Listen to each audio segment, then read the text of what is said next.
I always enjoy coming to Cedar Rapids Zen Center, and I appreciate Zuiko's great wisdom and Buddha nature just always is so present here. I think you have a wonderful teacher, and you couldn't be more blessed. And Cedar Rapids also couldn't be more blessed. I want to talk about the coming together of two halves. Things coming together. Have you ever had a dream where there's some conflict, inner conflict, that's there prior to the dream, and you go to sleep with it, and then all of a sudden, in the middle of the night when you're fast asleep, those two things kind of come together. There's no longer two things; they're one. When you just at the dawn, when you wake up, we find ourselves at a nexus between dream and wake. There's a place there where these two halves are coming together.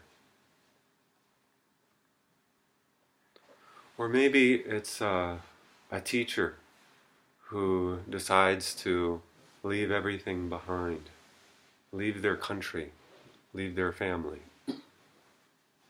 leave the world behind. Get rid of all of their possessions, all of their wealth, all of their status, and go to another country and sit on a mountain and become that mountain, become the mouthpiece of the mountain.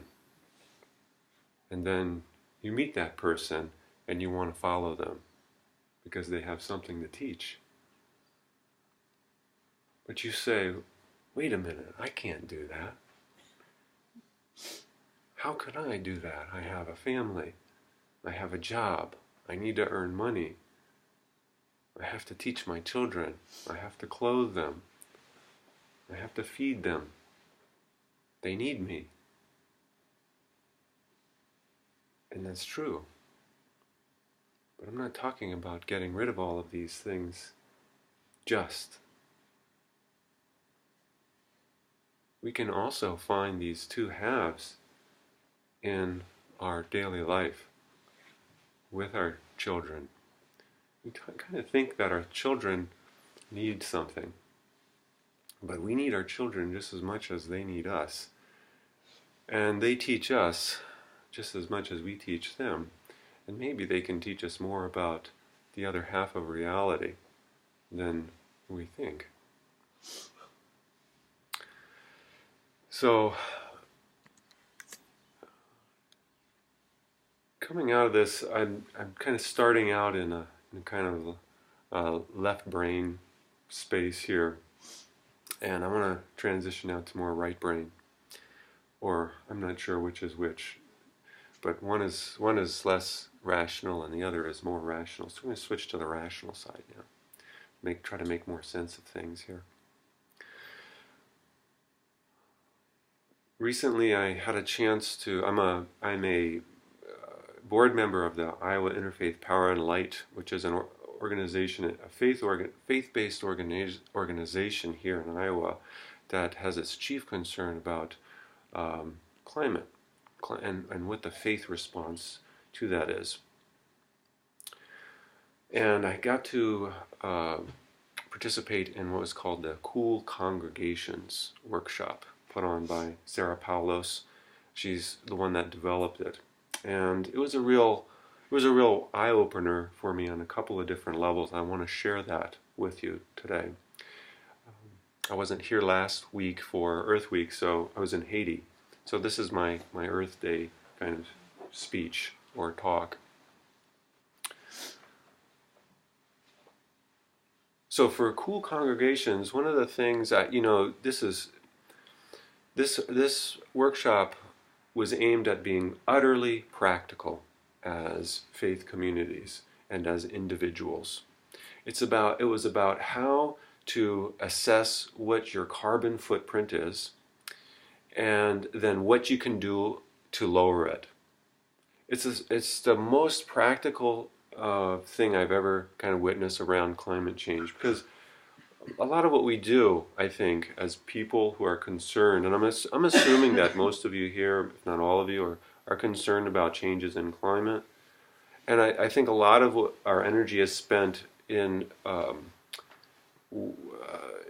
trying to make policies change, legislators change, or laws that need to be passed to preserve the future and that kind of thing. And it's important. Those things are very important. But we are all individually and collectively responsible for the way things are, because we're the ones who are consuming fossil fuels that are responsible for the warming of the climate, the changing of the climate.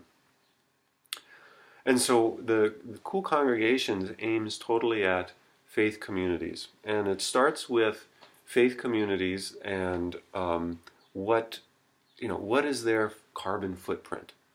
And on the Iowa IPL website, there is a carbon footprint calculator that you can do. You can plug in all your numbers, and whether it's as a congregation or as an individual, and I suggest doing both, and then you can see what your carbon footprint is. And then you can take steps, you can pledge to take steps and then take them to reduce your carbon footprint, both as a congregation and as individuals. And there are some congregations out there that are practically carbon neutral. It's a kind of an inspiration. And it's kind of a way of saying that as faith communities we are the moral voice. There's all kinds of reasons for reducing our carbon footprint, but there's also an ethical reason behind that.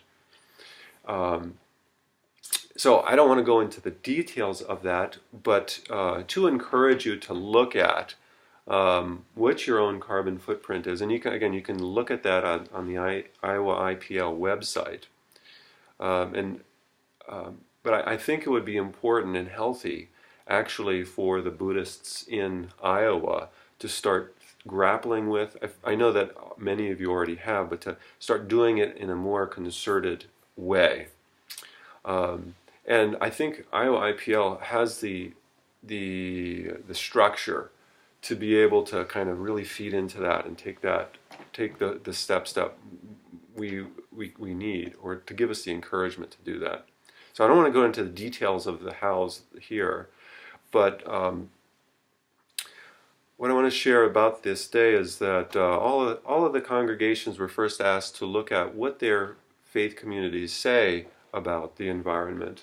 And basically, I would say, to sum it up, Christian communities basically say that the earth is God's creation, and therefore we need to take good care of it. We're stewards of the earth. And the Buddhist statement they had on the climate basically said that recognize the interdependence of all things, human beings with the earth and the air and the water and all of that. And I think that we all can intellectually understand that. I think we all can.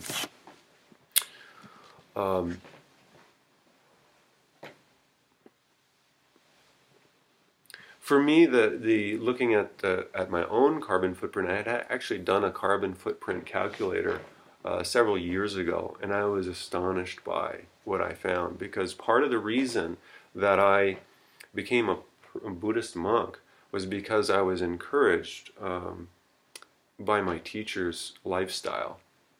She was the one that became a mountain. And I thought, wow, how can you live simply in this world and have a carbon neutral footprint? And I thought, well, to me it just made total logic that being a Buddhist monk is the way to do that. Just be a Buddhist monk and your carbon footprint will be neutral. So I thought, okay, I'm going to do it. This is what I want to do. There's more story behind that. But I took this footprint calculator test and I thought, I'm just as bad as everybody else in the United States. My footprint is, it takes four. If everybody lived my lifestyle, how many Earths would there be needed? You guys know how many. If everybody lived like an American, how many? 4 or 6. 4 to 6, yeah. 4.5. And so I thought, how can this be? I've worked so hard to get, reduce this. And then I took the test as if I lived in another country. As if I lived in Europe, in a country in Europe like France, or if I lived in India. Same lifestyle, or same things that I was doing, but just change the location and see what happens. And I found that, wow, if I lived in another country, I would actually my lifestyle would be more sustainable for the planet. So it was somewhat discouraging at first. And I don't mean to be discouraging, but it was for me. But again, coming back to this Cool Congregations workshop is all about, well, what can we actually do? And there are over 50 suggestions here of what you can do to reduce your, from things as simple as changing the light bulbs, making them LED, or getting an audit, an energy audit. Those are kind of simple things that we can begin with. Anyways, during this event, I spoke with a woman who is a biologist, but also a member in the Lutheran tradition. I believe it was Lutheran, maybe Lutheran, or a particular Christian denomination. And again, my eyes got opened here when we started having a conversation about Buddhism, and she mentioned that she knew people that were Buddhist, and she asked me, I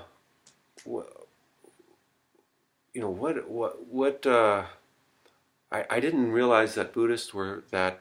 I'm paraphrasing here. I didn't realize Buddhists were really that concerned about the environment, and because the people that she knows that are practicing meditation in particular, she had a particular idea about what meditation is about that I think is, well, I don't know. If I were to ask you all, what is meditation for you? What would you say? They're probably not going to say anything because their teacher is sitting. But go ahead. What does meditation mean to you? It might be enlightening to me. Yeah. Being less attached to your thoughts. Being less attached to thoughts, to your thoughts, okay. Yeah. Yeah. Sitting on a cushion for a very long time. Sitting on a cushion for a very long time, getting stiff. Yeah. Being present. Being present. Mm-hmm. Trying to discern between what I think is real and what is really real. Okay, discernment between what we think is real and what is really real. Great definitions, all wonderful. And this, so this particular person, very well educated, she said, my understanding of meditation is that you just forget about the external world, and how can you sit in peace? That was, she asked me, how do you sit in peace? And just, I don't know how people can do that. And I thought, wait a minute, is that what we're doing? Are we just sitting in peace and forgetting about the things around us, like as if they didn't matter? That's the public perception. That's a perception of other faith traditions around meditation and Buddhism. Even if they're very well educated, they may have those perceptions. And I think it's important for us as practitioners of meditation, whether you call yourself Buddhist or not, to really question that public perception. I mean, not everybody obviously thinks like that, but I think it's a common misperception. We see magazines of people sitting in peace, oming, and it creates a public perception of what we're doing when we're sitting on our cushion. And anybody who's tried this for any length of time knows that that is just so off base. Yeah, there might be some sense of peace, but it's not different from somebody who prays to God and finding that connection with their Creator and knowing that there's something more important than what our own ego gets us wrapped up in. And certainly we know that, particularly with Zen, there's an equal attention given both to our inner world and to our external world. Now, the external world, we know that if the external world is not there, how can we be there? How can my mind even function properly? So I want to get back to these two worlds, these two, the place where life blossoms is where two halves come together. That's what this gasho means. This is where life really comes together, and our hands are kind of the symbol of that. When we put our hands together, palms coming together, join palms, and you can feel that. I mean, every religious tradition has this gesture of coming together with our palms. It's the coming together of two halves of ourselves, two halves of reality. It's a and when we do this, really, if we do it with our whole heart, the world as we know it melts, and the ultimate dimension gets ushered into our ordinary life. But there's certain obstacles, I think, to experiencing these coming together of two halves. And so I want to talk just briefly, I want to share what are some of the obstacles to the coming together, to the bringing together of the ultimate dimension and the relative dimension, to infusing our life with a sense of, I don't know what this life is. Infusing our life with a sense of, I have no idea who I am or who you are, And at the same time, we live in the relative world where I have a name, I have a passport and a driver's license, and so do most of you. And you have to go to work, and you have to fend for your families, and we have to take care of our world. And it's this world, and it's called Earth. So I think one of the obstacles, I want to share a quote to you from a South African scholar, an indigenous person. He says, "The Western worldview is closed, essentially complete and unchangeable, basically substantive and fundamentally non-mysterious. This closed worldview is foreign to Africa, which is still deeply religious, not closed, but unlimited in its qualitative varieties, and is truly mysterious." And if I'm really being honest with you, being raised in the United States, in the West, our educational system does not open us necessarily in a really qualitative way to tasting the mysterious element of life. Give you an example. We don't teach children to pay attention to what they dream. That our dreams actually carry messages with them. We teach us that in order to understand reality, you have to acquire information from an external source. And there's an external authority that has that information, maybe several of them, and the more that you're around them and you they feed you this information, and then you acquire it, and now you're an expert. That's the Western way of learning. That's the Western educational system. And yet, we are fully functional, capable beings from the very start. Nobody taught you how to walk. Nobody taught you how to beat your heart.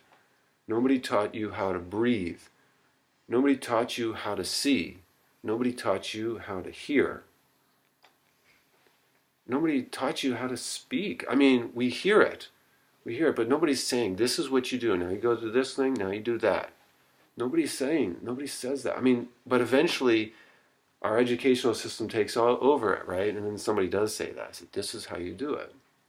And we lose that connection, that deep connection that we started out with of there's something innately wise about each one of us that we can tap into.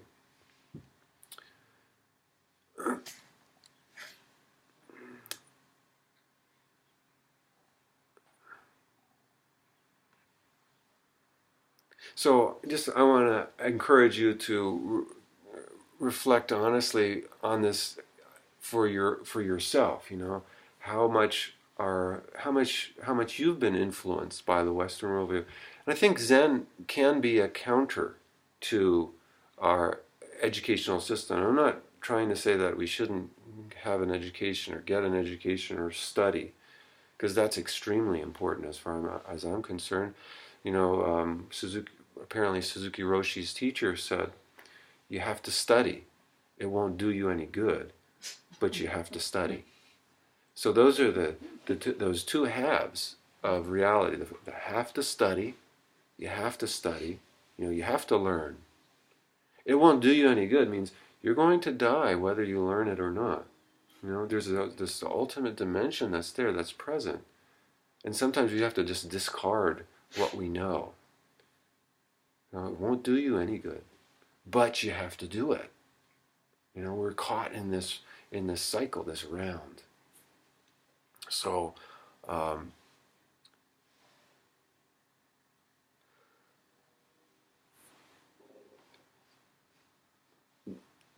with regards to coming back to lowering our carbon footprint, what I appreciate about it is it's a kind of a study. It's a kind of looking at how we can, as a congregation, as individuals, what specific activities we can do to bring those numbers down, right? However, the problem is, at least from a Buddhist perspective, is that if we don't change our perception of the world, if we don't change what our perception of the world is, if we're not also in touch with the mystery of life, then making changes into the external world really won't have any lasting kind of enduring effect. So the fundamental change has to start with our perception, our way of seeing the world. And so I'm just in suggesting that we have a strong element of logical, rational thought that's how we're brought up. And the more opportunities we can afford for ourselves to open our minds to the non-rational, to the dreamlike quality of reality, and act from that as a base, rather than the anxiety-producing, we're destroying our world, blah, blah, blah. We've got to get it back to the way it was. We see there's two halves in our society. There's those, there's people that, and I think they're related. There's those that believe that climate is, there's people that deny that there's climate change. There's people that feel that it's obvious that it's happening and we have to do things urgently to make changes. But I think where they come together is that climate deniers feel that they feel that things are always going to stay the same, that the world is basically a certain way, and it comes again from this closed Western worldview, that things stay the same. Things are not going to change. They don't do that. It's a denial, actually, of change. And I think part of the danger of those who really see the issue of climate as important, part of their problem, our problem, my problem, is that we want to return to the world to this place of non-mystery.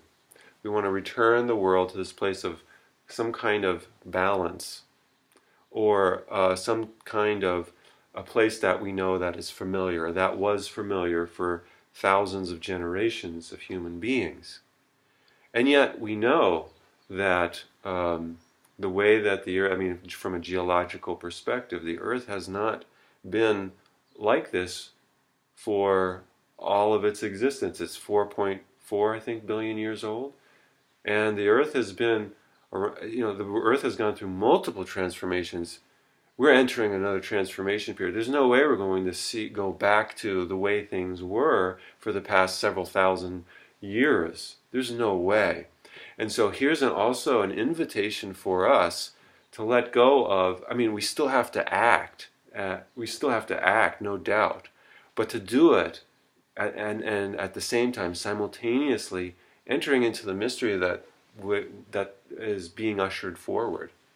That this world is absolutely changing. That and we, if we want to survive, I don't know if even if we want to survive, it doesn't matter. I don't know if survive, we're here. We're the combination of the earth right now. My words are thanks to the earth, the water, the fire, the air coming together. Your being is that. We are the earth. There's not earth, there's not me on the earth. That's how we think. I'm on the earth. But that's not the reality. It's earth speaking. It's earth sitting on the earth. It's that teacher becoming the mountain. It's us becoming Cedar Rapids Zen Center. You are the Zen Center, speaking. You are Cedar Rapids. You are Iowa. And that's what Zazen helps to open our brains to, but it doesn't have to be limited to sitting. It could also be dreaming, or sometimes hearing a word, a transformational word. In the culture of my people, the Dagara, this is a quote from Malidoma Patrice Some, we have no word for the supernatural. The closest we come to this concept is, and I'm not sure if I'm pronouncing this right, but Ye Bongura, quote, the thing that knowledge can't eat. The thing that knowledge can't eat. Here we are, we live in this world and we think that knowing more, having more knowledge is going to save us ultimately. And actually I think it's going to destroy our sense of mystery. And again, I'm not saying that we shouldn't acquire knowledge and certainly keep alive our sense of curiosity about what this is.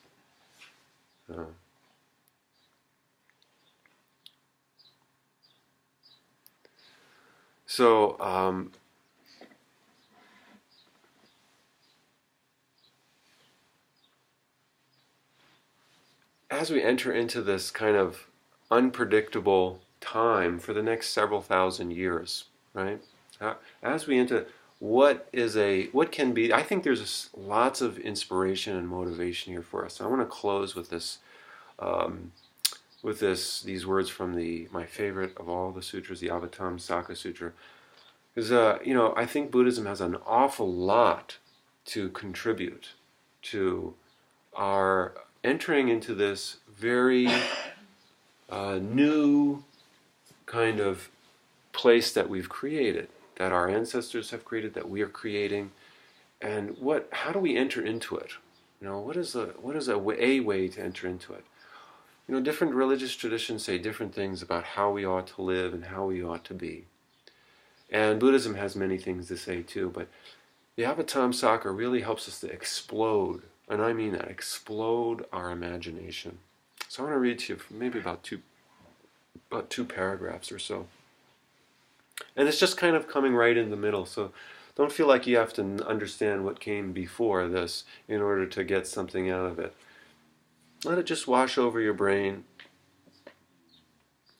This is a brief explanation of enlightening beings' entry into the first stage of extreme joy.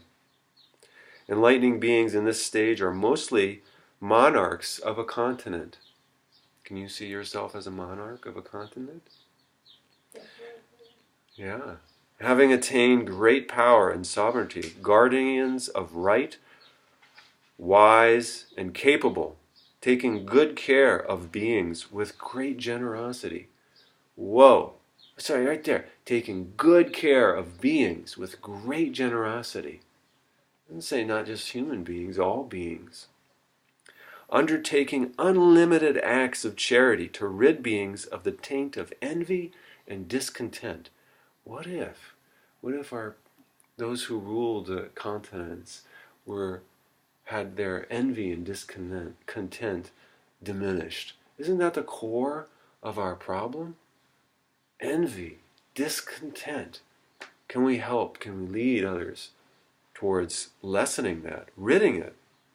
And whatever acts the enlightening beings undertake, whether by giving or by kind speech or by beneficial action or by cooperation, these acts are never apart from thoughts of Buddha, of the teaching, of the community, of enlightening being, of the practice of enlightening beings, of the transcendent ways.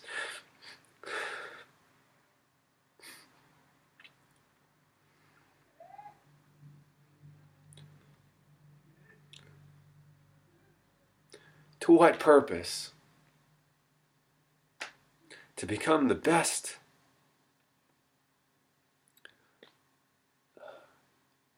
To become the best of beings, unexcelled leaders and guides.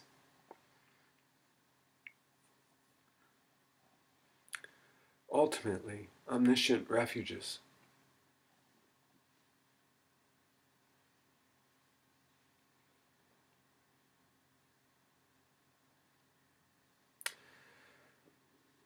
Having gone forth, enlightening beings instantly attain 100 concentrations and see 100 Buddhas and acknowledge their power. They stir 100 worlds. They go to 100 lands. How many lands have you been to? They go to 100 lands. Illumine 100 worlds.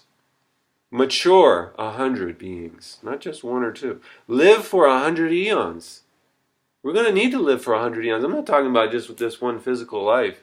You know, that's the one thing about Buddhism that's great, is that there's acknowledgement that we keep coming back. We keep cycling back until we get it right.